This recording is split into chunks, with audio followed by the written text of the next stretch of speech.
Hello friends, welcome to my channel. मैं हूं अंजलि। आज की वीडियो में आप देखेंगे कि किस तरह एक आइस क्यूब से आप अपने चेहरे के डार्क स्पॉट्स, पिगमेंटेशन और पिंपल्स के मार्क्स को हमेशा के लिए दूर कर सकते हैं और एक फेयर एंड ग्लोइंग स्किन पा सकते हैं। Keep watching.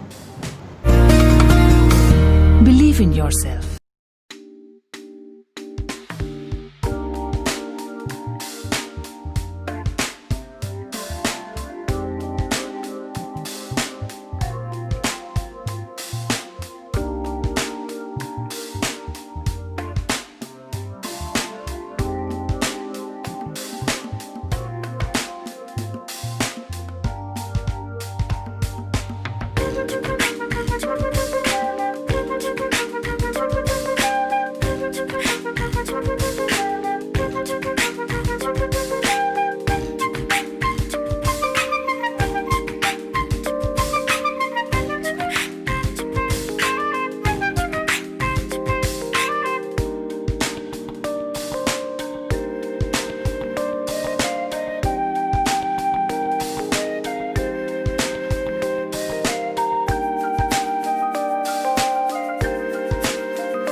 फ्रेंड्स, आपको मेरा आज का ये वीडियो कैसा लगा प्लीज़ मुझे कमेंट करके ज़रूर बताइएगा।